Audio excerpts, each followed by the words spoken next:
All right, so we're talking today about the trap bar deadlift. Why might you do the trap bar deadlift as opposed to kind of the classic barbell deadlift? For one, the design of the trap bar has the load kind of next to as opposed to slightly in front of your center of mass, which can make it a little bit easier to do safely for some. Additionally, the higher handles of the trap bar provide an alternative for those who don't have the range of motion to get down to a kind of a standard barbell without rounding their back over, right? If you do have that range, you could use the trap bar deadlift flipped over, as Peter just did, and perform it from kind of a low handle trap bar position. But for the kind of purposes of the rest of the video, we're going to kind of do the more classically done high handle trap bar. He's going to flip it back over. And even if you have the range to get down low, you still might choose to do the high handle version just because you can do more weight from there. So you might be choosing to not have this be an end range pattern and just one that kind of is in a nice, comfortable position that you can move a lot of load from. Okay. So with that background done, let's kind of now get into technique. So Peter's going to stand with his feet kind of right in the middle of the trap bar. The middle of his foot is in line here with the middle of the weight, the middle of the bar. Okay. He's in a kind of a comfortable hip width stance, almost the stance he would use to jump up as high as he could if he was going to do a vertical jump. Okay. He's going to reach down and put his hands on the bar. Okay. He's not going to lift from that position though. What he's going to do first is engage his lats. He's going to pull his shoulder blades down and back.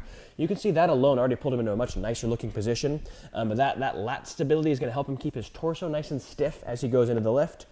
Along with that lat tension, he's going to be creating a good core brace. So maybe taking an inhale through his nose, brace here, and kind of wedge himself in a position, almost pull the slack out of the bar. You can relax if you need to for a second.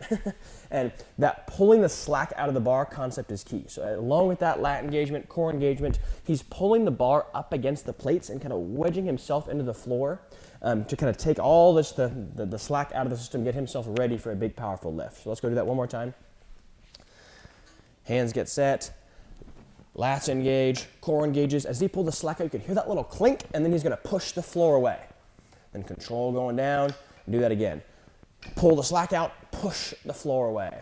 So when he does that right, you hear the little clink as he gets set up, and it's quiet as he lifts it. If he does it with any slack left, you hear that clink right as he lifted, and that's how just like an auditory cue that as a coach we can know, oh, hey, you didn't quite get that rep quite right. Even if it looked almost all right, you still didn't pull the slack out all the way, and this leads to a possible leak of energy as he goes. Maybe his legs go to push into the floor, but it doesn't transfer well through his torso and his hands, so the performance suffers, or injury risk increases. Right. So again, big takeaways: lat tension, core tension, pull the slack out, and push the floor away. That's your main thought.